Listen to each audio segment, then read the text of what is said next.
Hello everyone, hello students, कैसे हैं आप और कैसी चल रही है आप सबकी पढ़ाई। तो फ्रेंड्स, किसी भी एग्जाम को अगर बहुत कम टाइम रह गया है तो हमारे इतनी ज़्यादा प्रॉब्लम्स क्रिएट हो जाती हैं। अगर हमने बहुत अच्छे से पढ़ाई करी है और हम बहुत अच्छे से कॉन्फिडेंट हैं, फिर भी अगर लास्ट मंथ में हमने थोड़ी सी भी अपनी स्थिति को चेंज किया तो हमें भारी नुकसान भुगतना पड़ सकता है। तो अगर आप कोई भी एग्ज़ाम की प्रिपरेशन कर रहे हैं, उस एग्ज़ाम में आपका मिनिमम 1 महीना बचता है, तो आपको ऐसा क्या करना चाहिए, ऐसी क्या स्ट्रैटेजी अपनानी चाहिए कि आप अपनी एग्ज़ाम में बहुत अच्छा परफ़ॉर्म कर पाएँ? तो कुछ पॉइंट्स ऐसे हैं जो मैं आपको बताने वाली हूँ, जो प्रीवियस एग्ज़ाम्स में मैंने करके बहुत ज़्यादा फ़ील किया है कि ऐसा नहीं होता तो शायद मैं अच्छा परफ़ॉर्म कर पाती। इसीलिए एक्सपीरियंस बेस्ड मैं आपको बता रही हूँ कि इस तरीके से आपको नहीं करना है। एग्ज़ाम को बहुत कम टाइम रह जाता है, तो सबसे पहले तो आपको एग्ज़ाम के जिस दिन एग्ज़ाम है उसके 5 दिन आपको नहीं गिनने हैं कि आपका एग्ज़ाम अब इस तारीख को है। यानी 5 दिन पहले ही आपको ऐसे लगा लेना है कि मेरा एग्ज़ाम जो है इस डे को है। जैसे मान लीजिए आपका 17 अगस्त को अगर पेपर है, तो आप 12 तारीख को ही 12 अगस्त को ही समझिए कि आपका पेपर है। मतलब वो 5 दिन आपको गिनने ही नहीं है, क्योंकि कुछ भी स्थिति हो सकती है। 1-2 दिन पहले तो हमारी पढ़ाई वैसे ही डिस्टर्ब हो जाती है, तो उन दिनों को आप बिल्कुल भी ना गिनें। अगर आपने जो भी टाइम टेबल बनाया हुआ है, तो उन दिनों को स्किप करके आप लोग टाइम टेबल बनाएँ। फर्स्ट चीज़ तो ये थी। सेकंड थिंग जो है, आपको अपना टाइम टेबल जो भी बना रहे हैं, उसमें जो भी स्टडी मटेरियल है, उसको बहुत सीमित, उसका दायरा एकदम सीमित कर देना है। यानी आपका जो कंटेंट है, वो इतना शॉर्ट होना चाहिए कि कुछ पेजेज़ आपके हाथों में आ जाएँ, या फिर आपका 1 या 2 जो सब्जेक्ट हैं, उनके 3-3 4-4 पेजेज़ में वो कंटेंट आ जाए, इतना शॉर्ट आपको बना लेना है और उन्हीं का दोहरान आपको बार-बार करना है। ये मैं आपको शुरू से कह रही हूँ कि एग्ज़ाम के लास्ट टाइम में आपसे बड़े-बड़े नोट्स, बड़ी-बड़ी किताबें नहीं पढ़ी जाती हैं। जो चीज़ें आप बार-बार भूलते हैं, केवल उन्हीं को आप लिख लीजिए और शॉर्ट नोट्स के रूप में बना कर के आप उन्हीं का रिविज़न करें, तो आप ज़्यादा कॉन्फिडेंट फ़ील करेंगे। नेक्स्ट जो और इम्पॉर्टेंट चीज़ ये है कि एग्ज़ाम के नज़दीक बहुत सारी मैराथन्स आ जाती हैं। जी हाँ, हम यूट्यूब से पढ़ाई करते हैं, हम मोबाइल से कोर्स लिए हुए होते हैं, हम टेस्ट सीरीज़ जॉइन करे हुए होते हैं, तो हमारे पास एक-एक मोबाइल होता है, जिसमें हम यूट्यूब खोलते हैं तो बहुत सारे ऐसे वीडियोज़ आ जाते हैं, ऐसे मैराथन आ जाते हैं जो बहुत लुभावने होते हैं।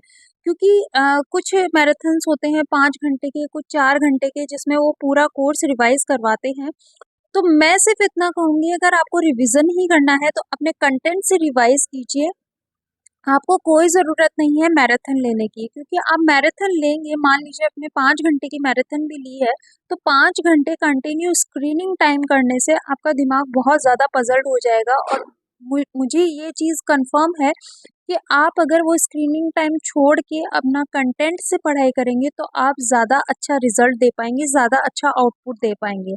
तो इसीलिए एग्ज़ाम के नज़दीक अगर आपको मैराथन्स देखनी है तो सिर्फ़ और सिर्फ़ आप देखिए करंट अफ़ेयर्स की। बाकी आपको कोई भी मैराथन नहीं देखनी है, चाहे वो कितनी भी लुभावनी हो, चाहे वो कितनी भी आपकी सब्जेक्ट ओरिएंटेड हो। नेक्स्ट चीज़ और इम्पॉर्टेंट है कि आपको अब जो है, आपको टॉपिक वाइज़ टेस्ट नहीं देने हैं, क्योंकि अगर आप कोई टेस्ट सीरीज़ खरीद रहे हैं बहुत पास एग्ज़ाम के 1 महीने पहले और आप टॉपिक वाइज़ टेस्ट देंगे तो बहुत ज़्यादा टाइम लग जाएगा। इसलिए आप बस इतना सोचिए कि आपको फुल लेंथ टेस्ट देना है और रोज़ उसकी प्रैक्टिस करनी है। मैं कहूँगी कि आप लोग या तो ऑनलाइन अगर ले रहे हैं तो कोई बात नहीं, क्योंकि आजकल तो मोबाइल से ही सारी चीज़ें हो रही हैं, लेकिन अगर आप ऑफ़लाइन लें तो ज़्यादा अच्छा है। कोई भी मॉक टेस्ट अरिहंत के या कोई भी पेपर ले आइए और फिर ओएमआर शीट लेके आइए और फिर वहाँ से 3 घंटे बिल्कुल एग्ज़ामिनेशन का माहौल बनाकर उस तरीके से अगर आप लोग गोले काले करेंगे तो वो ज़्यादा बेनिफिटेड होगा आप लोगों के लिए। इसीलिए जो भी आप लास्ट के मंथ में आप फुल लेंथ टेस्ट देने की कोशिश करें, आप टॉपिक वाइज़ टेस्ट बिल्कुल भी नहीं दें। नेक्स्ट थिंग है कि आप लोगों को अब बिल्कुल कट आउट हो जाना है फैमिली से, फ्रेंड्स से। ये तो आपको बहुत पहले कर देना चाहिए था, लेकिन अभी भी अगर आप नहीं हुए हैं तो 1 महीने में आपको बिल्कुल कट आउट हो जाना है, किसी से बात नहीं करनी है, मतलब नाराज़गी शो नहीं करनी है, लेकिन आपको अपनी धुन में रहना है, अपनी पढ़ाई में रहना है, टॉपिक्स कैसे ज़्यादा से ज़्यादा क्लियर हों, वो करना है। आप 5 मिनट, 10 मिनट खाना खा रहे हैं, उतनी देर आप फैमिली से अटैच में रहिए और अगर आप हाउसवाइफ़ हैं, एक बच्चे की माँ हैं, तो भी आप उन चीज़ों को थोड़ा इग्नोर कीजिए जो छोटी-छोटी चीज़ें हैं, जैसे बच्चा खाना नहीं खा रहा है, तो इतने ज़्यादा पैनिक होने की ज़रूरत नहीं है। कोई भी इंसान ऐसा नहीं है जो इस दुनिया में भूखा रह सके।